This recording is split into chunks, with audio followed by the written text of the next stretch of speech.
Привет, друзья! Сегодня задачка из Лондона. Взяли две открытки с видами Лондона, одинаковых, равных.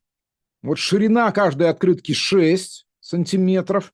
И одну из открыток повернули около этой точки. Общей. Вот точки А, вершинки, повернули. Так что вот справа кусочек отсекся, равный 4 сантиметра, а общая площадь этих двух открыток, общая часть, имеет площадь 30 сантиметров в квадрате. И требуется найти, длину этой открытки, этого прямоугольника. Давайте дам буквы А, Б, С, Д. И пусть будет МНК, и точки пересечения П. Нету при решении буквы эти не сильно понадобятся, может парочка. Вам даны ответы на выбор. Поэтому есть два способа решения. Взять и проверить каждый ответ на предмет того, будет ли получаться площадь 30. Напишите, кто так и сделал. И напишите, кто поленился решать и дал искусственному интеллекту. И это такая сейчас беда-беда. Ну ничего, если вам не сдавать, то и не страшно. Вот некоторые считают, что я тут привираю иногда. Вот. Из Лондона, прям из Лондона. Ну, прям да, вот взял книжку, посмотрите, сфотографировал ее, она перед вами. Это действительно из Лондона мне привез мой воспитанник, я с ним писал научно-исследовательскую работу, я курировал ее. И вот как только его приняли в Google по контракту, он прямо из Лондона, уехав туда, переслал мне эту книжку, пошел в книжный магазин и купил. И вот эта задача, смотрите, урок 40-й, там очень многие задачи олимпиадные, ну, где-то для начинающих, очень похожи на наши. Например, в качестве домашней задачи предлагаю вам следующую. Дан прямоугольник, который разбит на 9 квадратов. На 9 квадратов, как показано, укрупните. И площадь самого маленького вот здесь, S9 равна единичке. Надо найти площадь прямоугольника. S прямоугольника. Но это кто хочет решить, попробовать решить эту задачу. Кстати, классная задача. Такими задачами на разбиении занимались очень крупные математики. Даже, кстати, по-моему, из Кембриджа. Да, я где-то читал у Мартина Гарднера. Читал такую историю. Ну все, я все удаляю. Надеюсь, вы мне поверите на слово, что у нас многие задачки все-таки имеют такие основания. Конечно, задачка похожа на ту, но очень интересно. Я напомню, что дано. Две открытки, два прямоугольника равных. Это 6, это 4. Площадь желтой общей части равна 30. Ну, S равна 30, правильно? И что требуется найти? Ну, длину x этого нашего прямоугольника. Ну что ж, давайте решать как-то ее. Ну, понадобится букву я дам, условие там записано. Ну вот ясно, что левая сторона повернутого, они повернуты около этой точки А, тоже равна 6, правильно? Она же не изменилась, не изменилась. Ну, а вот это у нас x, правильно? Значит, противоположное x. Это шестерка вся, это четверка, значит, это двойка. Ну, спору нет. Приходится вводить вторую переменную, ребята. Вот это отрезочки я обозначу y, который выступает. Теперь вся верхняя сторона, верхняя длина x, тогда сколько будет там кусочек? X минус y, правильно? Ну и ясное дело, что здесь прямоугольный треугольник, точнее прямой угол, и здесь прямой угол. Вот что-то нужно сейчас предпринять. Вот здесь должно вас осенить, шарахнуть. Должен сказать: Ватсон, вы говорили, что это элементарно. Оказывается, ничего подобного, не очень-то элементарно. Провести вот так. Ну, я напомню, что здесь буковка П была у нас.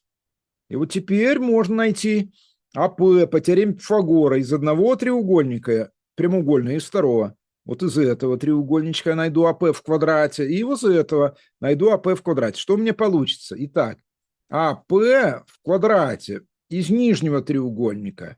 Ну ведь вот это х, правильно? Это же длина.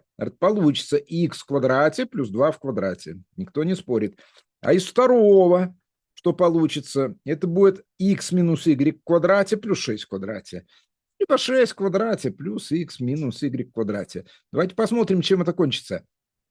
Х в квадрате плюс 4 равно 36 плюс х в квадрате минус 2х y плюс y в квадрате.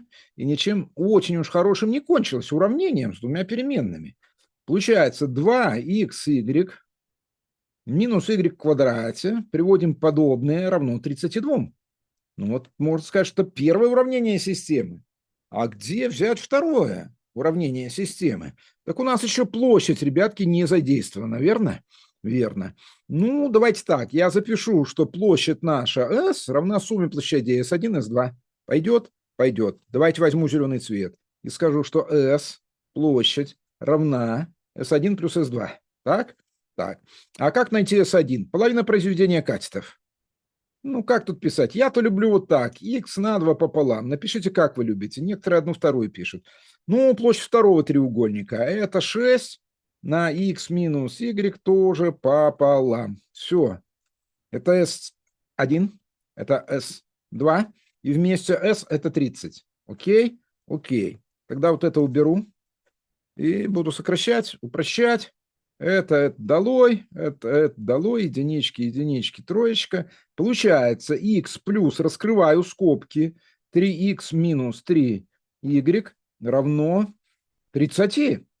Откуда следует, что 4x минус 3y равно 30. Ну, здорово. Получили второе уравнение системы. Здесь была единичка у нас. Запутается. Это второе уравнение системы. Я хочу записать эту систему рядышком. Вот, значит, 2xy минус y в квадрате равно 32. И 4x минус 3y равно 30. Вот так. Вот как бы вы ее решали? Конечно, можно выразить из второго линейного уравнения любую переменную x либо y. Подставить потом в первое уравнение. Но хочется чего-то. Хочется праздника какого-то. Давайте я умножу первое на что? На минус единицу, да? Или на минус 2? Давайте на минус 2. А второе умножу на y, чтобы x, y уничтожить. Вот что у меня получается тогда? То есть отсюда следует, здесь узенько запишу, минус 4xy, минус 4xy, дальше плюс 2y квадрат, плюс 2y квадрат. Ну так уже ужасно записалось. Нет промежуточного толщины у меня, и хоть что хочешь. 2y в квадрате равно минус 64, правильно? Правильно. И здесь будет плюс 4xy минус 3y в квадрате и равно 30y. 30y. Все, теперь я складываю и получаю. Это запишу уже сверху. Давайте уничтожим вот это. Оно нам не нужно. И здесь запишем красным, наверное, цветом. Это же финал уже, правильно? Давайте запишем. То после сложения у нас получается, это уничтожилось, минус y в квадрате равно 30y минус 64. Вот я перенос вверх делаю и пишу, что y в квадрате плюс 30y минус 64 равно нулю. Ну что, теорема Виета? Ну вот найду я ролик, прикреплю в комментарии, кто не знает теорему Виета. Мы все время и пользуемся, крайне редко общей формулой корней. Ну тут 32 на 2, правильно? 32 на 2. Перепад знаков. А здесь минус. Ну все, двойка. Y равно 2. Вот это y равно 2. Ну, x можно найти. Откуда? Где там наше уравнение? Вот, вот наше уравнение. Ну, что тут получается? 4х, черным погоню, 4х минус 3 умноженное на 2 равно 30. На 4х 36, х9. Ну, все. Х9 – это есть ответ на вопрос задачи. Х равно 9. Девятка. Да, да. Ответ 9, задача решена. Ну, все, я рад, что вы досмотрели. Напишите, как вы решали эту задачу. Ну, домашний какой-то другой не даю, только ту, которая была в том английском пособии для английских олимпиадников. Пока, до новых встреч, всего хорошего. С вами был Валерий Казаков. Спасибо за лайк, чуть что.